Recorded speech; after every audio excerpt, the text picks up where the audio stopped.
el tema de la carta del apóstol Pablo a las iglesias en Galacia. Y ha sido una bendición realmente este estudio. Ya llegamos al capítulo número 6. Quizás salgan unos 3 o 4 mensajes de allí.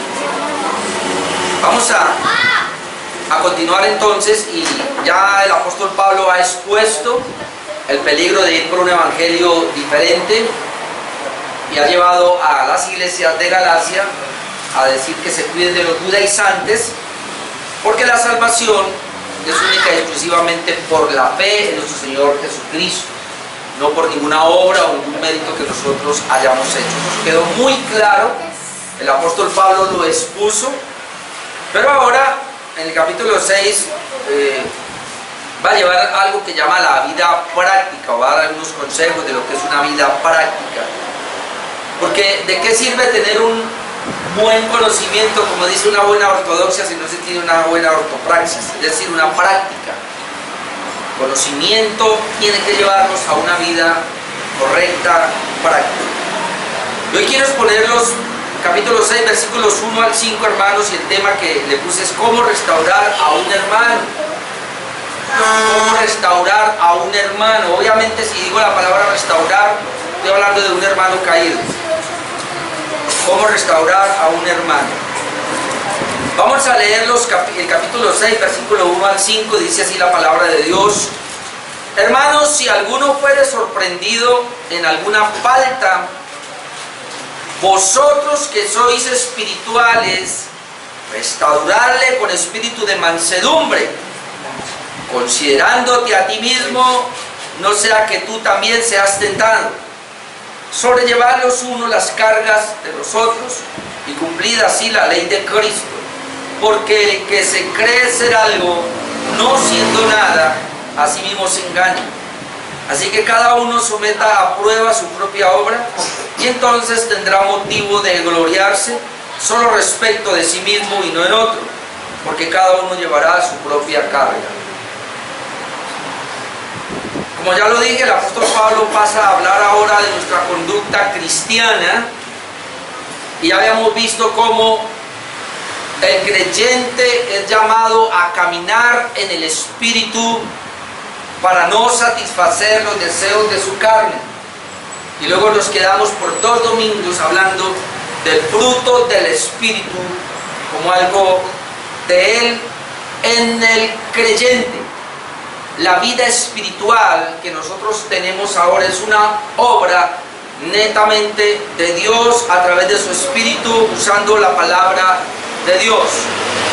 Pero entonces, hermanos, tenemos un problema ahora, y es que tenemos lo que se llama el pecado residual en nuestras vidas. Y si nosotros no andamos en el Espíritu, porque dice, andad en el Espíritu y no satisfagáis los deseos de la carne. De otra manera sería, si no andamos en el Espíritu, vamos a satisfacer los deseos de la carne. Y al satisfacer los deseos de la carne, obviamente, vamos a caer. Y eso es lo que quiere hablar aquí ahora, del peligro entonces de ceder a las tentaciones o de caer en algún pecado. Hermano, la idea es que no pecáramos. De hecho dice Juan, hijitos, estas cosas os he escrito para que no pequéis. La idea es que no pequemos. Pero ¿cuál es el problema? Pero si alguno ha pecado, abogado tenemos. Hermano, debido a nuestra debilidad vamos a pecar, vamos a caer en algún pecado. Y entonces eso es lo que va a tratar de hablar. Un hermano que pecó dentro de la iglesia, un hermano que cayó porque se descuidó, no hay otra manera. Todos los pecados que comete una persona, un creyente, estoy hablando de creyentes, porque hoy día en las iglesias hay muchas personas que están pecando pero no son creyentes. Entonces si no son creyentes, ellos no pueden más que pecar. Eso claramente lo tenemos nosotros entendido. Una persona que no es creyente solo puede pecar. Así camufle el pecado, y creo que segunda de Pedro 2 es muy claro. Dice, ¿cómo es posible? Habiéndose escapado de las contaminaciones del mundo y enredándose otra vez en ellas, Dice que su estado viene a ser peor que el primero. Dice que les ha pasado lo de la puerca lavada. Dice que la puerca es lavada, pero luego vuelve a revolcarse en el cieno. Le ha pasado lo del perro. El perro se traga el vómito otra vez. No estoy hablando de eso, porque el problema que tenemos, hermanos, en las iglesias es que aquellos pecados, una y otra vez, que aparecen es porque las personas no son regeneradas. Entonces una persona no regenerada no hace más que pecar. Pero el creyente que por su descuido peca, la iglesia está en la responsabilidad de levantarlo, de restaurarlo. Y antes de entrar a mirar ese pasaje con detalle, quiero que vayamos a 1 Corintios 10. Igual, permítame, yo leo todos estos versículos, 13 versículos allí, porque hay un ejemplo que el Señor nos pone, que el apóstol Pablo nos pone acerca del peligro de ceder, y nos habla de cómo en el Antiguo Testamento eso fue lo que pasó. 1 Corintios capítulo 10 versículo 1 dice: porque no quiero, hermanos, que ignoréis que nuestros padres todos estuvieron bajo la nube, y todos pasaron el mar, y todos en Moisés fueron bautizados en la nube y en el mar, y todos comieron, note, el mismo alimento espiritual, y todos bebieron la misma bebida espiritual, porque bebían de la roca espiritual que los seguía, y la roca era Cristo.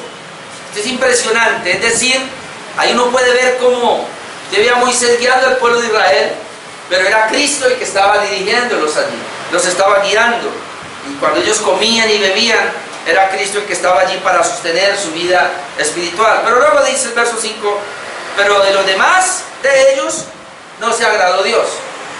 Uno puede ver esa mezcla que había entre personas creyentes verdaderos y creyentes, judíos no verdaderos, no creyentes verdaderos. Porque dice: pero de los demás de ellos no se agradó Dios, por lo cual quedaron postrados en el desierto. Pero entonces aquí está el punto: mas estas cosas sucedieron como ejemplo para nosotros. Pablo toma eso y dice: estas cosas, de que no todos realmente terminaron bien, han quedado como ejemplo para nosotros, para que no codiciemos cosas malas. ¿Por qué cayeron? Porque codiciaron cosas malas. Entonces, un ejemplo para nosotros, para que no codiciemos cosas malas como ellos codiciaron. Ni seáis idólatras, como algunos de ellos, según está escrito: se sentó el pueblo a comer y a beber, y se levantó a jugar. Ni tentemos al Señor, como también algunos de ellos le tentaron, y perecieron por las serpientes. Ni murmuréis, como algunos de ellos murmuraron y perecieron por el destructor. Y otra vez: y estas cosas les acontecieron como ejemplo, y están escritas para amonestarnos a nosotros. La falla de ellos quedó escrito para amonestarnos a nosotros. ¿Quiénes son nosotros? A quienes han alcanzado los fines de los siglos. Después de que dice eso, mire lo que dice el apóstol ahora en el versículo 12: así que el que piense estar firme, mire que no caiga. Porque es muy fácil pararnos y decir: pero los israelitas, mire lo que pasó. Espera un momentico. Todo esto quedó escrito como ejemplo para nosotros. Porque ¿cuál es el problema? Que muchos de nosotros pensamos que estamos bien. Nos creemos muy espirituales, nos creemos muy fuertes en el Señor. Y si alguno piensa que está firme, dice el apóstol acá, dice alguno, así que el que piensa estar firme, mire que no caiga. Pero luego dice: no os ha sobrevenido ninguna tentación que no sea humana. Es decir, hermanos, las tentaciones son humanas. Y luego dice: pero fiel es Dios, que no dejará ser tentados más de lo que podéis resistir. Es decir, Dios sabe hasta dónde aguantamos, y Él no nos va a permitir una tentación más allá.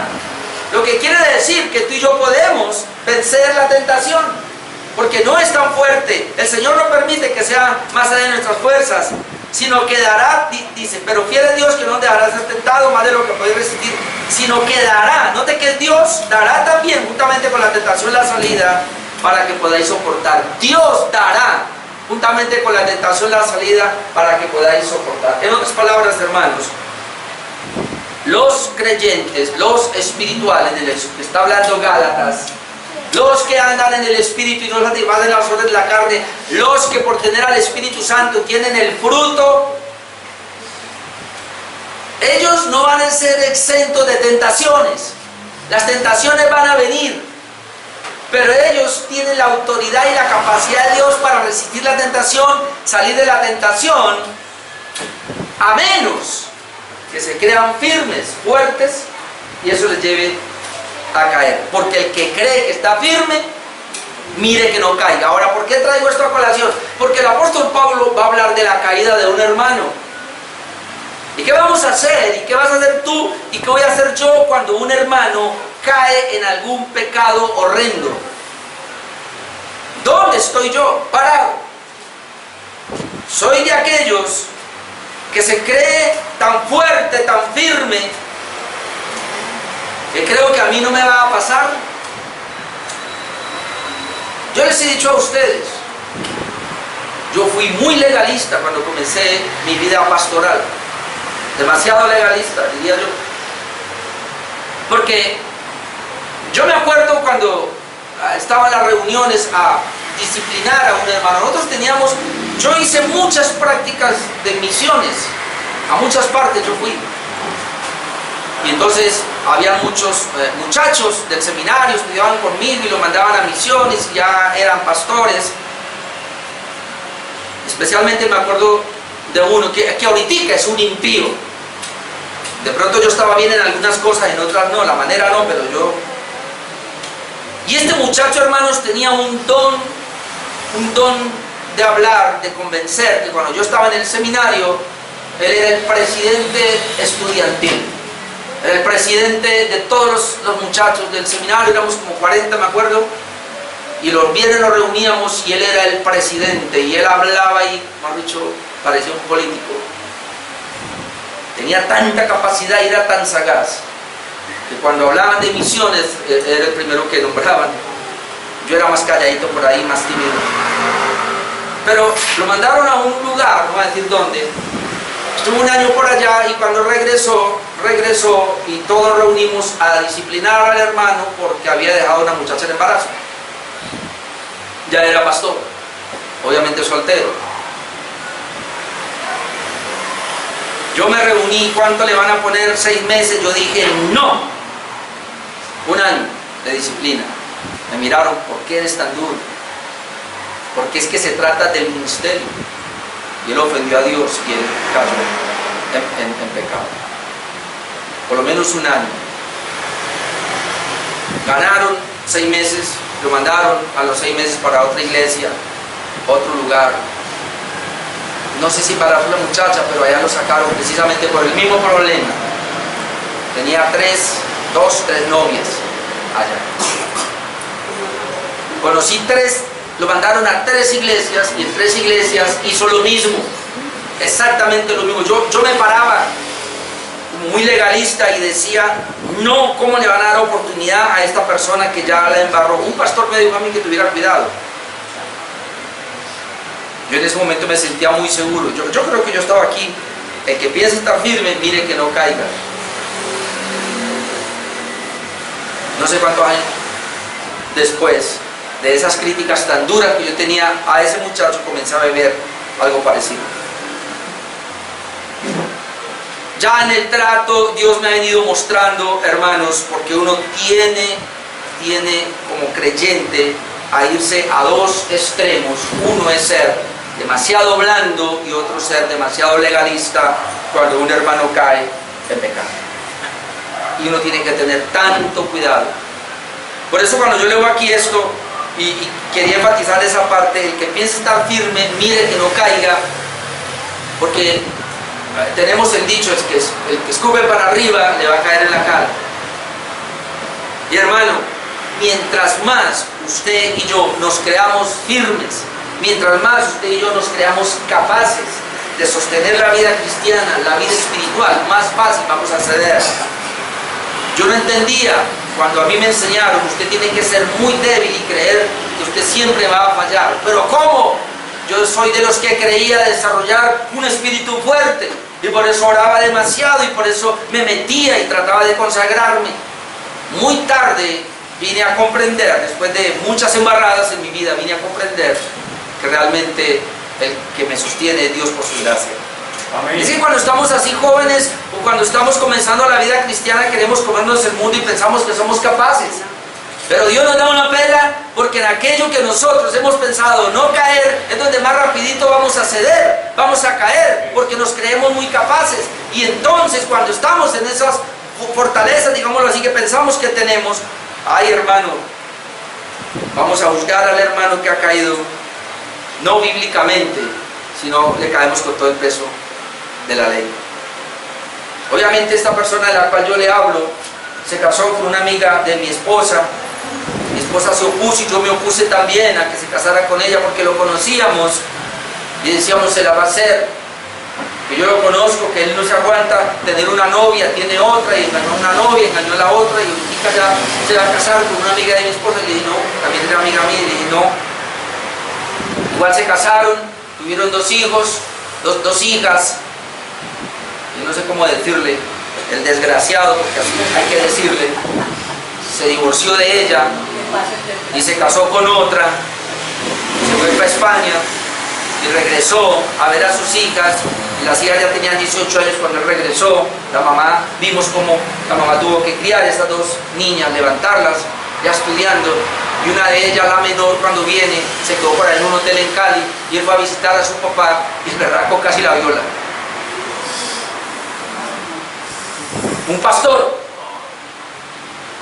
Ahora, por allá yo no sé qué hizo, supuestamente se llenó de dinero, no sé qué está haciendo. Pero para mí, desde que yo lo conocí, yo dije, este no es pastor. Pero las personas decían que sí, por la verborrea que tenía. Por eso digo, yo sí me equivoqué, pero no me equivoqué en una parte.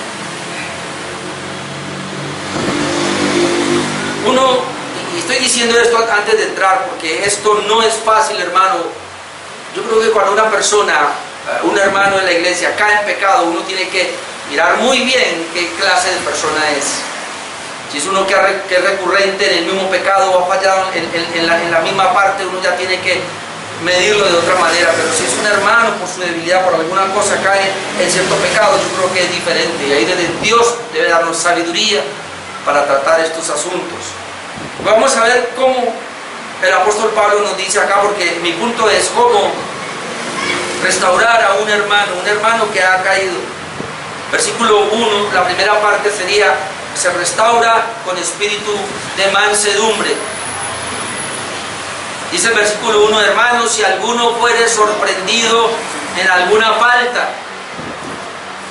y vosotros que sois espirituales, restaurarle con espíritu de mansedumbre. Pero note ahora, considerándote a ti mismo, no sea que tú también seas tentado. Yo creo que este punto es tan fundamental, hermano. Antes de restaurar a un hermano, dice la Nueva Versión Internacional: hermanos, si alguien es sorprendido en pecado, y ya entendemos que es un pecado, ya dice falta. Si alguien es sorprendido en pecado, claro que a mí me llama la atención la palabra sorprendido, porque la idea no es sorprender a un hermano, la idea es que el hermano cayó en pecado él mismo, se dé a conocer y hable del pecado.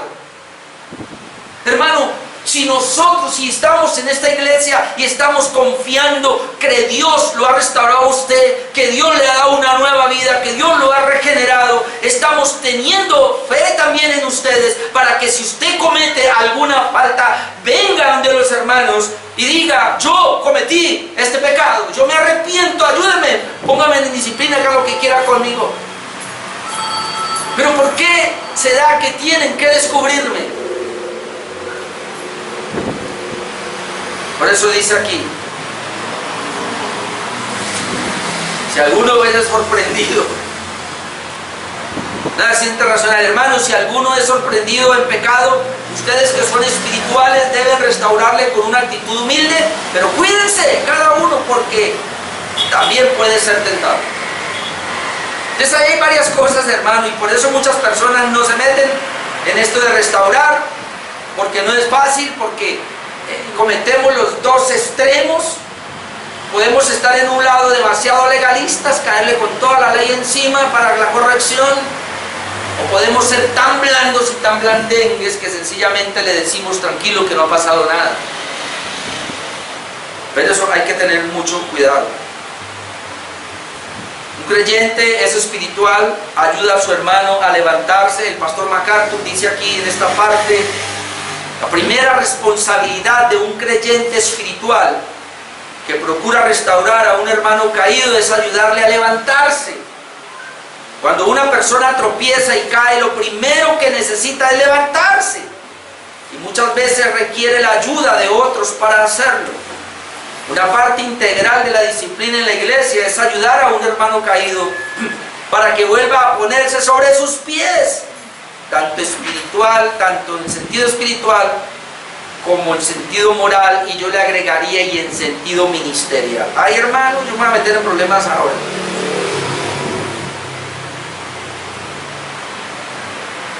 Menos mal que aquí tengo dos hermanos que han pastoreado y saben que esto no es fácil. Yo amo la reforma y amo a los reformadores y a los pastores reformados y los de nuestro tiempo también. Pero hay una parte que no me cuadra a mí. Y no es por lo que yo conozco, por lo que yo he vivido, hermano. Yo tampoco me cocino tan fácil, obviamente. Dios me ha tenido siempre en ministerios pequeños, pero como la mayoría saben aquí, en Cali, pues contando la de Cali sin contar acá, pero es la iglesia número 10 que pastoreo. Desde el año 89 me nombraron pastor. Tenía 22 años. Es decir, yo ya más de 33 años como pastor. He estado en diferentes partes, en Colombia también pastoreando, en diferentes iglesias. Yo he visto a muchos ministros caer, y de los que han caído, levantarse un 20%, un 80% queda por ahí. Cuando llego a la reforma, y yo no quiero entrar a criticar, sino de mi posición, entro a escuchar pastores decir, pareciera que hay un pecado imperdonable, y es caer en adulterio. Un pastor. Respeto el punto de vista que usted tenga, pero a mí me lo han dicho y yo he discutido este punto, y es que dicen que si un ministro llega a caer en adulterio, jamás puede volver a ser pastor, por lo menos en la bautista o en las iglesias reformadas. Yo conozco hombres de Dios, pastores que han caído en adulterio, que Dios los ha restaurado y que se han levantado y a llegar a tener un ministerio mucho mayor que el que tenían antes. ¿Por qué estoy diciendo esto, hermanos? Porque ¿qué es restaurar a un hermano caído? Es decir, se puede restaurar a los hermanos que cayeron en cualquier pecado, menos en ese. La razón que me han dado a mí es porque violaría el principio de Timoteo que dice que debe ser irreprensible. Y entonces ya con ese pecado, ya él no puede ser irreprensible. Mi pregunta es, y le decía a mi esposa, de esa lista que hay ahí, de todos los pecados que hay ahí, que es un ministro que se debe cuidar, después analizamos esa parte. 1 Timoteo capítulo 3, requisitos para ser un ministro. ¿Acaso no son todos iguales? Es decir, un ministro puede robar, puede ser acusado de que robó dinero de la iglesia y él pide perdón y puede ser ministro, puede ser un mentiroso y él pide perdón y vuelve a ser ministro, puede maltratar a la esposa y pide perdón y puede volver a ser ministro, pero cayó en adulterio y él pidió perdón, se arrepintió y entonces el Señor lo recibe, él vuelve y la iglesia lo recibe, le da la membresía, pero no puede ser ministro ahora. Mi pregunta es, ¿qué es restaurar? Ahora, yo le voy a dar definiciones que encontré acá de lo que es restaurar.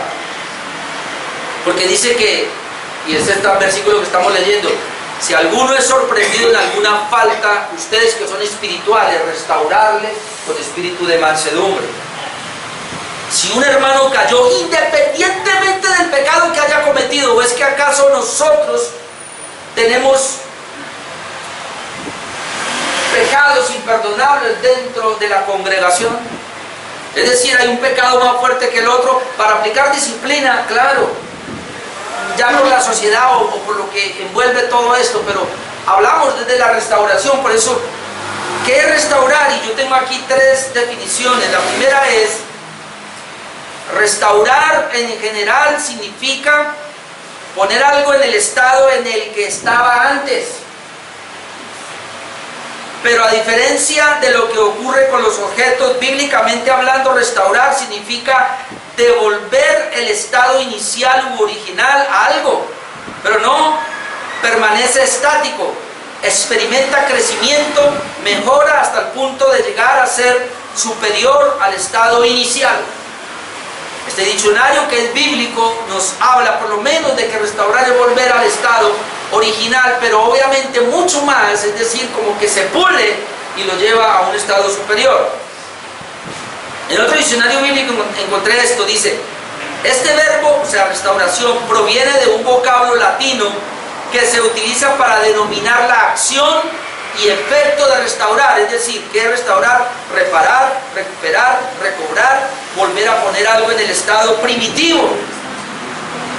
El término tiene varios usos diferentes en el contexto. De otro diccionario un poquito más largo, ¿qué es restaurar? Él dice así: el significado bíblico de la palabra restauración es recibir más de lo que se perdió. Recibir más de lo que se perdió hasta el punto en que el estado final es mayor que la condición original. El punto principal es que alguien o algo se mejora más allá de la medida. A diferencia del significado habitual del diccionario de restauración, y aquí da el punto, que es devolver algo a su condición original. Mire que siempre va a llegar allá. Restaurar es devolver algo a su condición original. La definición bíblica de la palabra tiene connotaciones mayores que va más allá del uso diario típico. Repetidamente a lo largo de la Biblia, Dios bendice a la persona por su fe y dificultades al compensar sus pérdidas y darle más de lo que tenía anteriormente. Con estas definiciones, no me quedo que restaurar es volver al estado de antes. Si eso es suficiente, hermano, entonces, vuelvo a mi punto.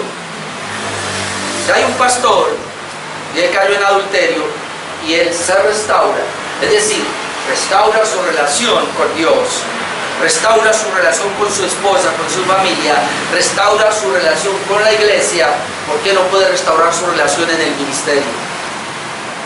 ¿Qué es el pecado imperdonable de los pastores? Eso es restaurar, volver al estado original, pero ampliándolo acá, porque el concepto me llamó la atención, es que es llevarlo inclusive mucho más allá. Y cuando una persona, y lo digo porque esa ha sido mi experiencia, hermano, y aunque yo no hablo tanto de mi experiencia, pero es lo que yo he podido ver, cuando una persona ha caído en un pecado y Dios lo restaura, es decir, lo levanta al nivel donde estaba, pero esa experiencia Dios la usa para llevarlo a un nivel de consagración mayor, de cuidado mayor y de servicio mayor. Es lo que hemos visto tanto en la Biblia como en la vida de la iglesia. Yo he podido leer de personas que después de que han lamido polvo, digamos, Dios les ha permitido lamer el polvo por una condición que ellos tenían. Luego Dios los ha restaurado, pero los ha levantado y los ha llevado a un nivel mucho más alto que antes. Es decir, era muchas veces hasta necesario haber pasado por esa condición para que él comprendiera cuán malo es, cuán errado estaba al confiar en sí mismo, y al salir de esa condición ahora él sale con una fe en el Señor, agarrarse del Señor. Él se siente tan débil a sí mismo que lo que hace ahora es depender de la gracia de Dios, y eso le da un nivel más alto.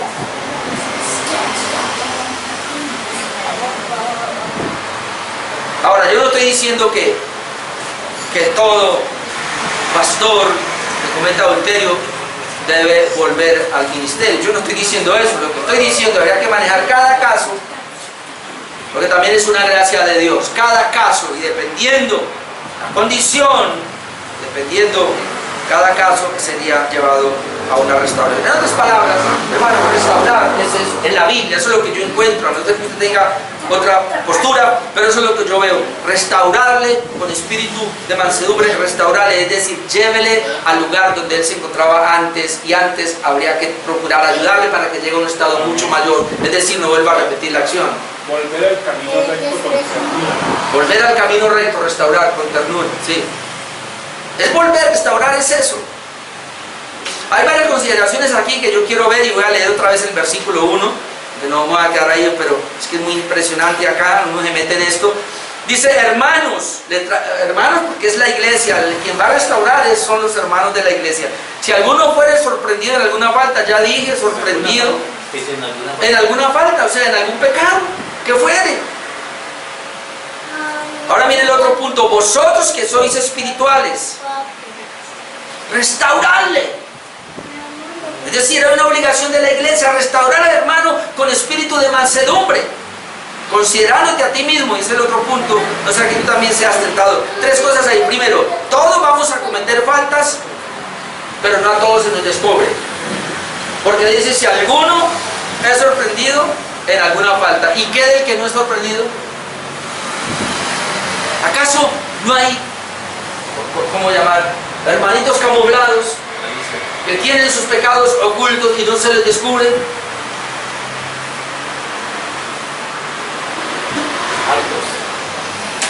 ¿Cuántos pastores? ¿Cuántos pastores? ¿Alguien se acuerda de Tommy Moya? ¿Lo oyeron hablar de él? 4 años adulterando con la esposa del mejor amigo, compañero de ministerio.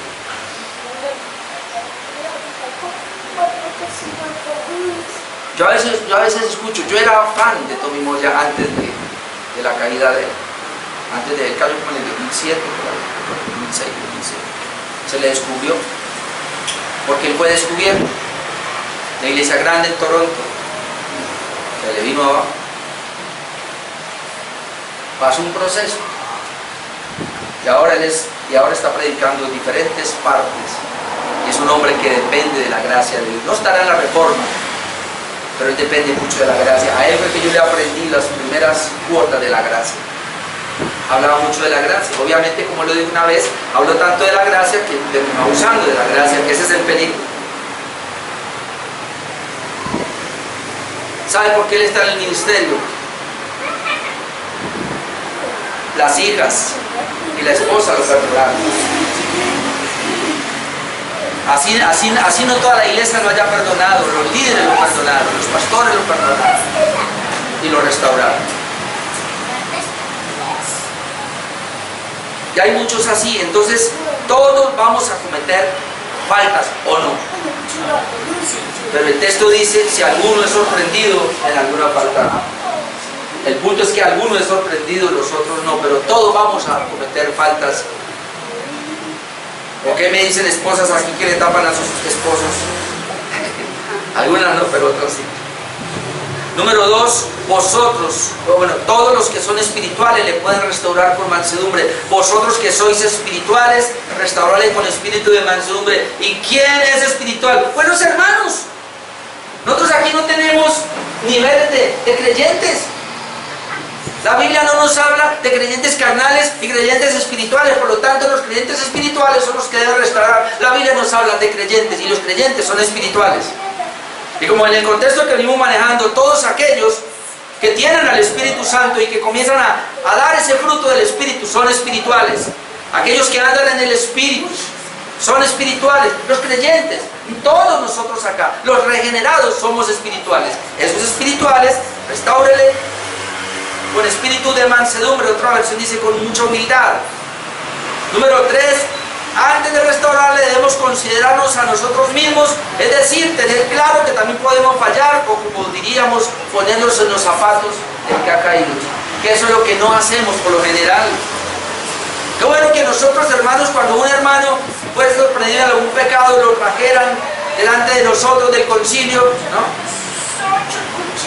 ¿Qué vamos a hacer con el hermano? Inmediatamente nosotros nos pusiéramos en su pellejo. Y si hubiera sido yo, ¿usted qué pide? Misericordia, por favor. Obviamente aquí viene algo, hermano, porque a mí también me ha restaurado, y es cuál es la actitud del que cometió el pecado. Porque si cometió el pecado y comienza a justificarlo, ese no se le puede ayudar. Si viene muy orgulloso, no se puede hacer nada con él. Si no reconoce su falta, aunque se la están mostrando, pues ¿qué se puede hacer?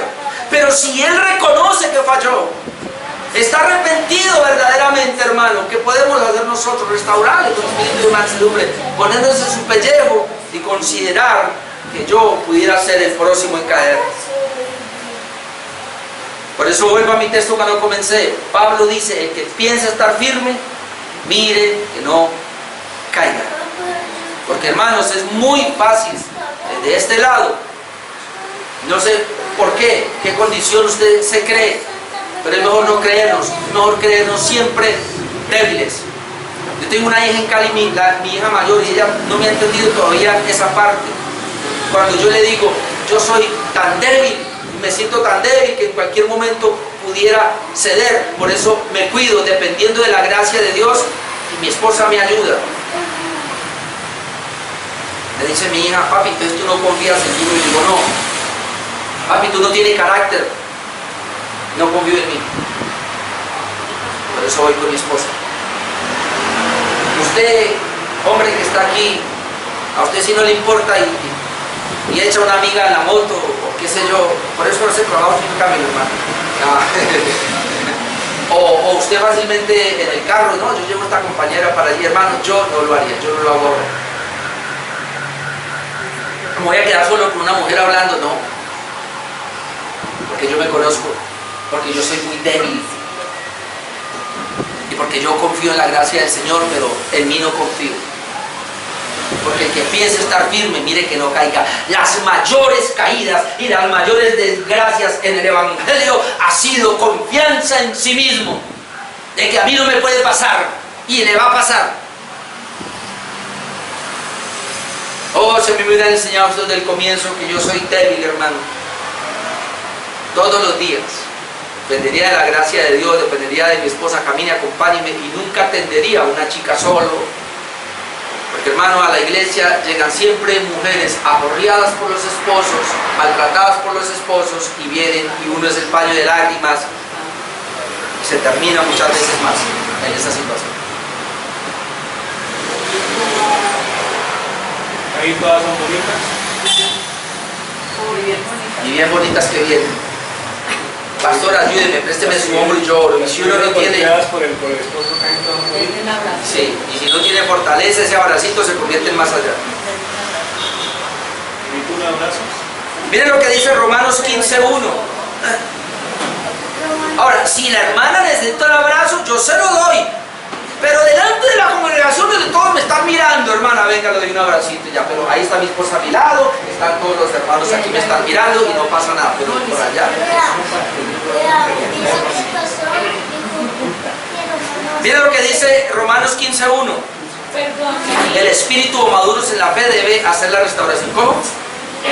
Y ahí es más prudente que si ella necesita un abrazo, muchas veces se lo dé su esposa. Exactamente, que se lo dé la esposa y no es mejor. Yo abrazo a mi esposa y le digo: abrazo. Romanos 15:1, hermanos, mire, dice aquí el apóstol Pablo: así que los que somos fuertes, bueno, ahí traduce espirituales, debemos soportar las flaquezas de los débiles y no agradarnos a nosotros mismos. De alguna manera, lo que Pablo está diciendo es: hay personas más débiles, van a caer en algunos pecados, pero hay otros que son más fuertes. No es porque sean fuertes en sí mismos. Yo creo aquí, hermano, han aprendido a confiar en la gracia del Señor. Y eso es muy importante, muy fundamental. Dice 1 Tesalonicenses 15:14, yo voy a quedar en el primer punto. Dice: también os rogamos, hermanos, que amonestéis, y la palabra amonestar, a los ociosos, Yo no, toca, hay que amonestar a los ociosos. Primera de Tesalonicenses 15:14. Que alentéis a los de poco ánimo. Ahí está, hay que alentar. Pero miren lo que dice. 15:14, ¿no está? 5, perdón, 5. Primera de Tesalonicenses 5:14, sí. Otro punto, que sostengáis a los débiles. Ahí está la palabra. Sostener a los débiles. Hermanos, siempre van a haber débiles en la iglesia y los hermanos más fuertes deben sostenerlos. Y que seáis pacientes para con todos. Ahora, viene mi punto. ¿Cómo restaura Jesús a una persona? Yo sé que algunos reformados van a decir, no me hable de ese pasaje porque en los escritos más antiguos no aparece. Y yo una vez siguiendo, yo enseñé en Cali el Evangelio de Juan, y yo venía escuchando a un pastor reformado, mirando cómo predicaba el Evangelio de Juan, y se me saltó Juan 8 del 1 al 11 y no me lo expuso. Y él dijo, no lo expongo porque en los escritos más antiguos no aparecen. Yo sí lo expuse. Lo voy a leer. Juan 8 del 1 al 11. Miremoslo. Juan 8 del 1 al 11. Ahora, y si no aparece en los escritos más antiguos, hermanos, este pasaje no contradice para nada la palabra de Dios ante la confianza. Miren. Juan 8:1. Y Jesús se fue al monte de los olivos y por la mañana volvió al templo y todo el pueblo vino a él y sentado él les enseñaba. Entonces los escribas y los fariseos le trajeron una mujer sorprendida en adulterio y poniéndola en medio le dijeron, maestro, esta mujer ha sido sorprendida en el acto mismo del adulterio y en la ley nos mandó Moisés a apedrear a tales mujeres. ¿Tú pues qué dices? Ay, Señor Jesús. Mas esto decían tentándole para poder acusarle. Pero Jesús, inclinado hacia el suelo, escribía en la tierra con el dedo. Y como insistieron en preguntarle, se enderezó y le dijo, el que de vosotros esté sin pecado, sea el primero en arrojar la piedra contra ella. Inclinándose de nuevo hacia el suelo, siguió escribiendo en tierra. Pero ellos, al oír esto, acusados por su conciencia, salían uno a uno, comenzando desde los más viejos hasta los postreros, y quedó solo Jesús y la mujer que estaba en medio. Enderezándose Jesús y no viendo a nadie sino a la mujer, le dijo, mujer, ¿dónde están los que te acusaban? ¿Ninguno te condenó? Ella dijo, ninguno, Señor. Entonces Jesús le dijo, ni yo te condeno, vete y no peques más. ¿Cómo restaura Jesús o cómo el Señor perdona a un pecador cuando este pecador se arrepiente? Y es cierto, la mujer fue sorprendida. Y es cierto, la ley decía eso. Pero la traen. Ahora, a mí siempre me llama la atención es que si dice que fue sorprendida en el acto mismo del adulterio, ¿dónde está el mancito? Voló. Claro, era la cultura, yo lo sé, pero el man se voló. O sea, pierdas el hijo que usted no es. Pues con ella, venga para acá. Se la traen a Jesús. Ella sola no la embarcó. Me llama la atención, Jesús no dijo nada, pero Jesús entra al corazón, lo mismo que Pablo, que piensa estar firme, mire que no caiga, lo mismo que dice en Gálatas, restaurale con espíritu de mansedumbre, considerándote a ti mismo, no seas que tú también caigas en la misma. Esa es la idea. El Señor le dice, listo, vamos a buscarlo, vamos a hacer lo que dice Moisés, vamos a tirarle piedra a la adúltera, pero comience el que esté libre de pecado. Fue tal estas palabras que todos se miraron y se dieron cuenta que todos tenían alguna falta grave y se fueron. Hay algunos eruditos que dicen que muy probablemente algunos que tiraran la piedra para tirarla se habían acostado con ella.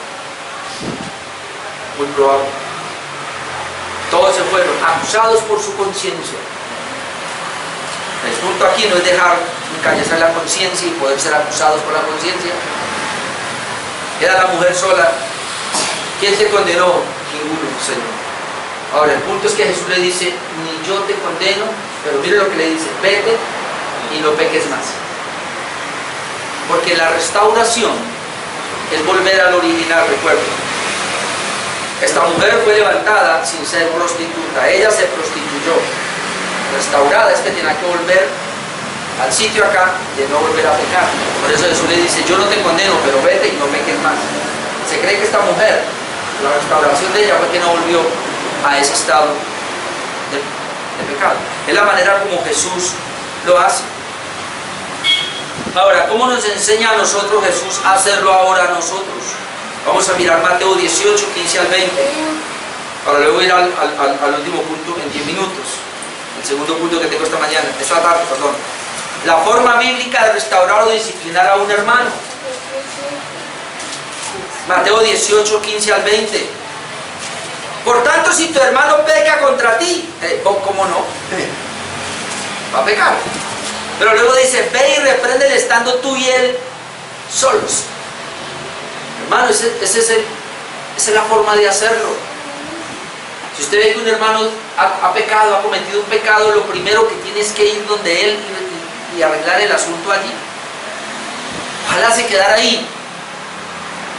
Pero si no se queda ahí, dice, si te oyere, has ganado a tu hermano. Ya. 16. Mas si no te oyere, es decir, sigue,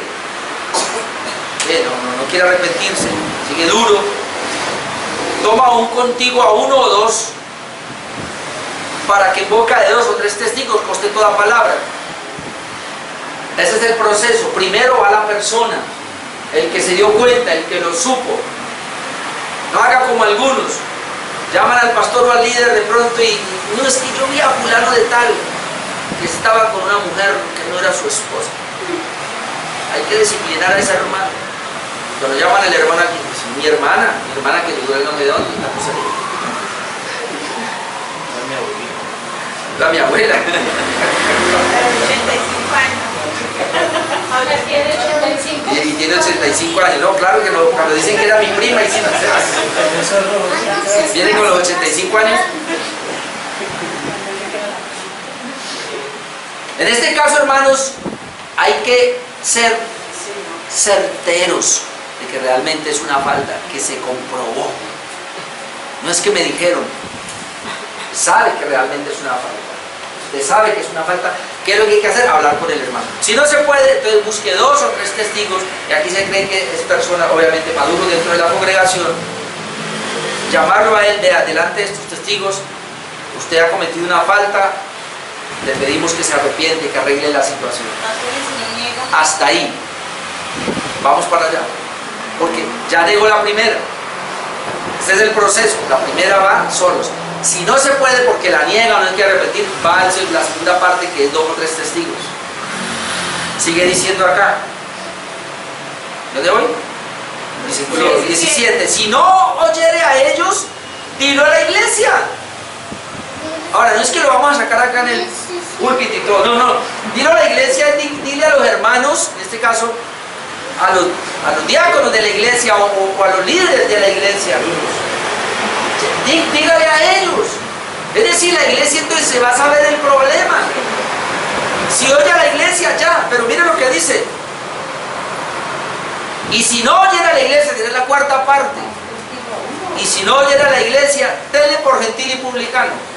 La palabra ahí, tenerle por gentil y publicano, es esa persona, no hay nada que hacer con ella porque ese es un inconverso. Ese es un impío. Y tenerle por gentil y publicano, la mayoría de los pastores de la Reforma dicen que aquí nos habla de la excomunión. Hay que expulsarlo de la iglesia. Porque solamente un creyente pasa por el proceso de restauración, que a la vez es un proceso de disciplinario. La disciplina en la iglesia, hermanos, es para restaurar. El arrepentimiento. Arrancamos de ahí. Si la persona realmente se ha arrepentido. Porque si la persona no se ha arrepentido, agotamos esos 3 procesos que dice acá y entonces lo expulsamos. Tal vez, recuerde, en 1 Corintios 5 Pablo hizo eso. Tenían ahí a una persona que estaba en adulterio con su madrastra, ¿sí? Y la iglesia no se le daba por nada. ¿Cómo así? No saben que un poco de leuda toda la masa. Como no quisieron hacer nada, entonces saquen a ese mancito de ahí. Lo expulsaron de la iglesia. Ahora, era creyente porque la Biblia dice que para que el Satanás lo trate para que su espíritu sea salvo. Y uno se queda ahí aterrado. Sí, Señor. Cuando usted lee la segunda carta a los Corintios, ya fue restaurado, y entonces ahora Pablo le escribe y le dice a la iglesia: por favor, trátenlo con amor. Tampoco, ahora no es que le den la espalda y todo. Primero le dice: con él ni coman, y está bien, para que el hermano se avergüence. Es una especie de tribunal aquí. Eso.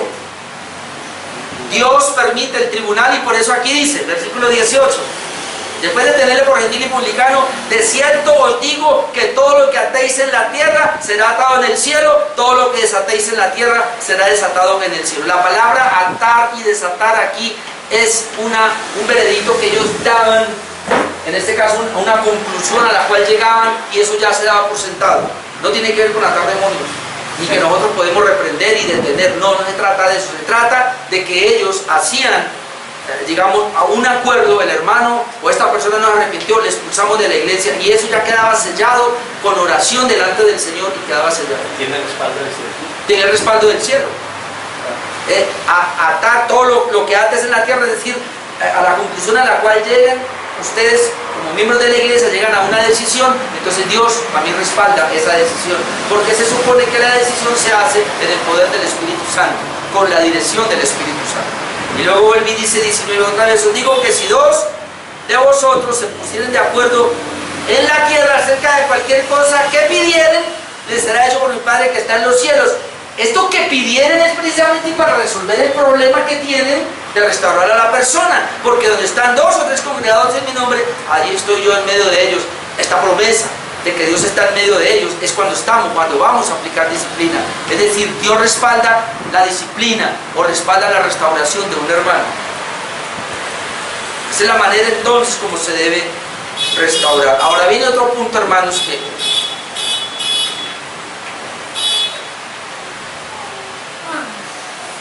que tenían los versículos 2 al 5 de Gálatas 6, 2 al 5, que es ayudando al hermano a sobrellevar su carga, porque ¿cómo le parece que la cosa no quedó ahí? Si se restauró al hermano, ahora recuerde la definición, ahora es llevarlo a un lugar más alto, y para eso está la iglesia. ¿Cómo vamos a ayudar al hermano? Pero déjenme, yo le leo, antes de leer los versículos, lo que el pastor MacArthur dijo ahí. Dice: la segunda responsabilidad, recuerde, la primera responsabilidad del creyente, dice el pastor MacArthur, es levantar al caído. Ahora, la segunda responsabilidad del creyente espiritual que busca restaurar a un hermano es ayudarle a mantenerse de pie. Me gustó esto: ayudarle a mantenerse de pie después de haberse levantado. Es decir, no es levantarlo, sino ahora cómo lo mantenemos de pie. No es suficiente ayudarlo a dar la espalda a su pecado y dejarlo ahí solo. Es justo después de una victoria espiritual que Satanás lance sus ataques más feroces contra los hijos de Dios. En ese contexto, la referencia indica que se trata de cargas que tientan a un creyente en pecado a caer de nuevo en la falta de la cual acababa de ser restaurado. Una tentación persistente y opresora es una de las cargas más pesadas que un cristiano puede llevar sobre los hombros.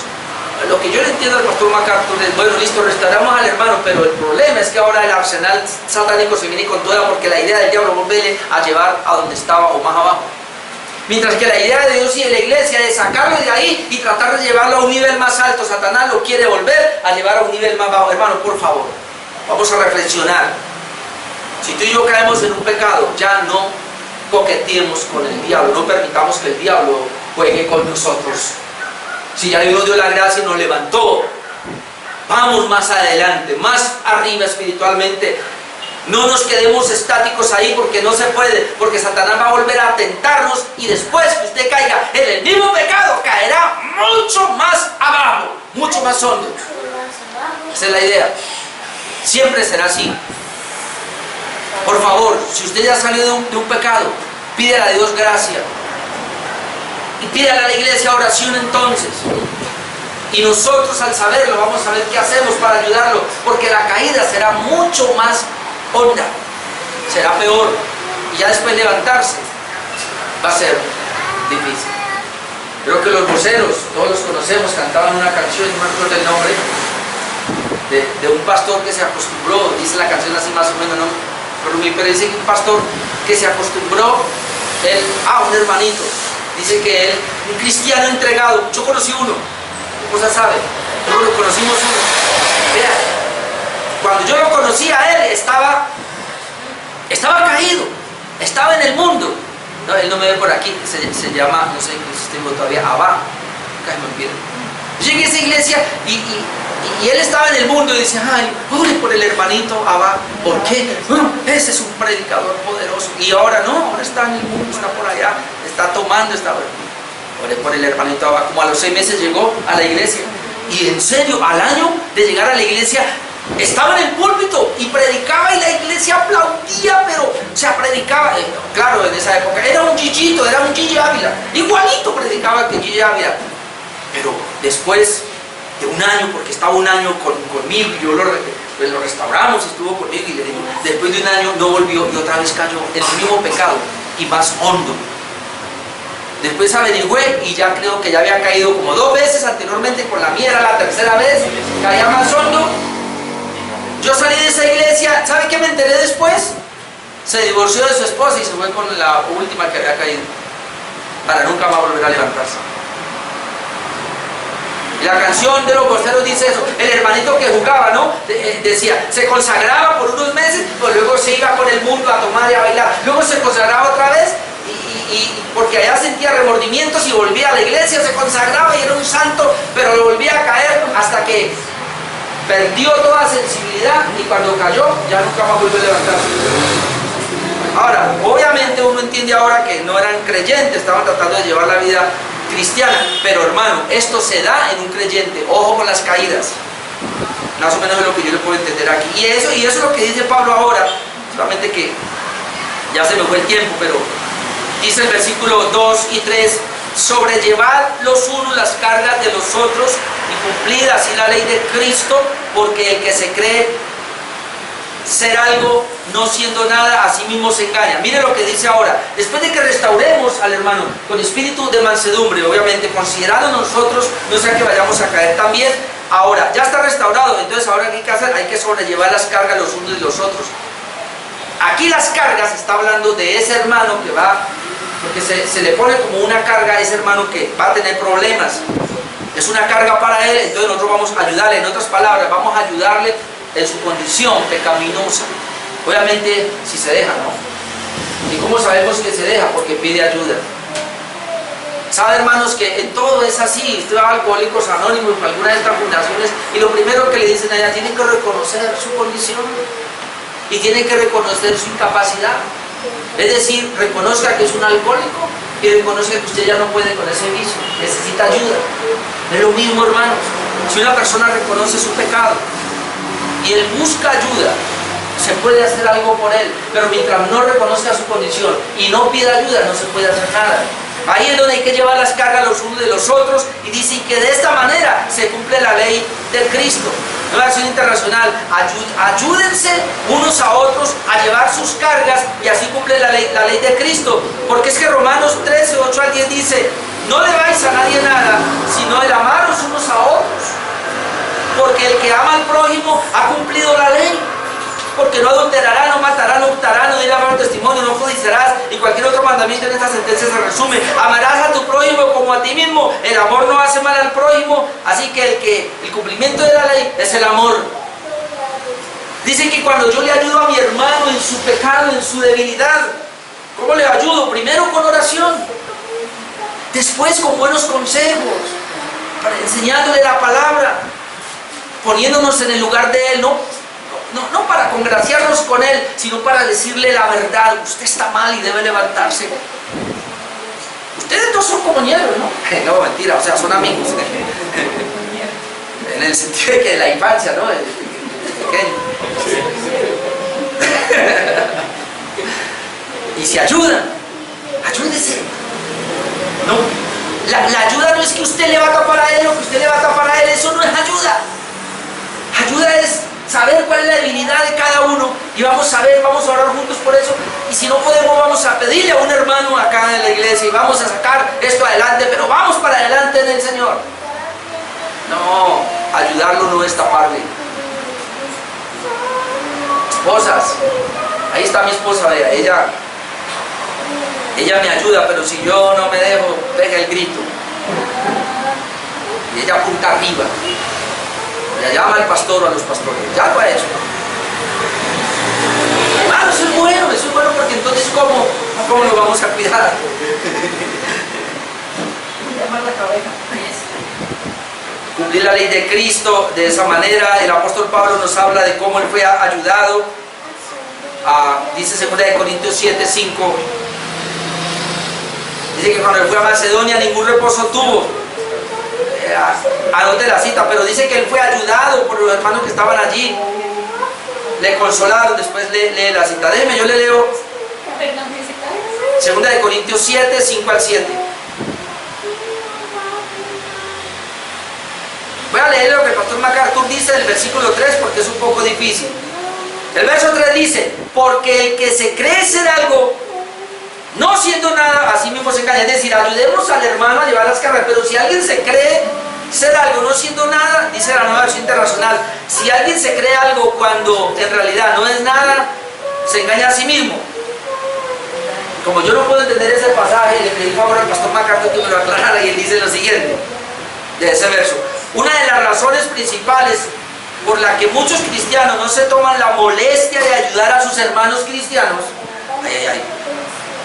es que se sienten superiores a los pecadores en su error, creen ser algo en cuanto al nivel de espiritualidad, cuando la verdad es que no, es que son como nada. Al igual que los fariseos, lo que les preocupa no es la justicia verdadera que Dios da y que solo viene a través de la humildad, sino la justicia que se arrogan a sí mismo, la cual no tiene parte alguna en el reino de Dios o en su obra. Su deseo no es ayudar al hermano que tropieza, sino juzgarle y condenarle para sentirse mejor consigo mismo. En el mejor de los casos, le dejan solo para que, entre comillas, se escarneciente en su propio reguero, con la idea tácita de él se metió sin ayuda en ese lío, que se salga por su propia cuenta. Ay, ahora entiendo entonces el versículo. Porque el que se cree ser algo, no siendo nada, así mismo se engaña. Es decir, la persona o el hermano que ve que un hermano ha caído en pecado y no está dispuesto a ayudarle, se cree superior, se cree que es superior, que es más espiritualmente, pero lo que está demostrando con esto es que él es nada, que es un fariseo. Termino con el versículo 4 y 5. Así que cada uno someta a prueba su propia obra y entonces tendrá motivo de gloriarse solo respecto de sí mismo y no en otro. Ahora, acá en este punto, hermano, obviamente ya no está hablando, se cree que aquí ya no habla de esa obra de ayudar al hermano, ya no es la carga del hermano, sino ya es la manera como yo actúo, que es una obra que se me ha dado a mí. Por eso el versículo 5 dice: porque cada uno llevará su propia carga, o Nueva Versión Internacional, cada uno cargue con su propia responsabilidad. Le debo las citas acá, hermano, porque ya no alcancé a leer. 2 Corintios 10, 12 al 18. 2 Corintios 5, 9 al 10, dice que cada uno dará cuenta a Dios. 1 Corintios 3, 11 al 15, que habla acerca de que cada uno, hermanos, va a responder a Dios por su obra. Hay dos clases de obra entonces. Una, el punto es este: el hermano cayó, ¿cómo le restauro? Ahora, yo debo ayudar al hermano en su carga. Esa es una obra. Pero ya la última obra aquí es cómo yo lo hago, y de la manera como yo lo hago, no me voy a gloriar en lo que yo hago, sino que la gloria es para el Señor, porque el esfuerzo ya no es mío, sino del Señor en mí. Igual yo voy a responder por eso que hago. En otras palabras, yo soy responsable de hacer una obra que ayude al bienestar de la iglesia, restaurando a los hermanos en general. Y por eso yo voy a dar cuenta a Dios. Y me voy a gloriar en la obra que Cristo ha hecho en mí, que eso es lo que dice aquí. Déjenme, yo leo y termino. 2 Corintios 10, 12 al 18, que es impresionante. Pero no nos atrevemos a contarnos ni a compararnos con alguno que se alaba a sí mismo, pero ellos, midiéndose, está hablando de los falsos profetas, midiéndose a sí mismo por sí mismo, comparándose consigo mismo, no son juiciosos. Pero nosotros no nos gloriamos desmedidamente, sino conforme a la regla que Dios nos ha dado por medida para llegar también hasta vosotros. Porque no nos hemos extralimitado como si no llegásemos hasta vosotros, pues fuimos los primeros en llegar hasta vosotros con el Evangelio. No nos gloriamos desmedidamente en trabajos ajenos, sino que esperamos que conforme crezca vuestra fe, seamos muy engrandecidos entre vosotros conforme a nuestra regla, y que anunciaremos el Evangelio en los lugares más allá de vosotros, sin entrar en otro campo, para gloriarnos en lo que, no en otro, mas el que se gloría, gloríese en el Señor. Porque no es aprobado el que se alaba a sí mismo, sino aquel a quien Dios alaba. Si vamos a gloriarnos, hermanos, tiene que ser en la obra del Señor, teniendo en cuenta que aún tenemos que responder por lo que Dios nos ha puesto. Más o menos eso es lo que dice el último versículo. No hay que hacer terminarlo bien, pero quería terminar con esa parte. En fin, todo ese pasaje habla de la restauración del hermano. Vamos a orar.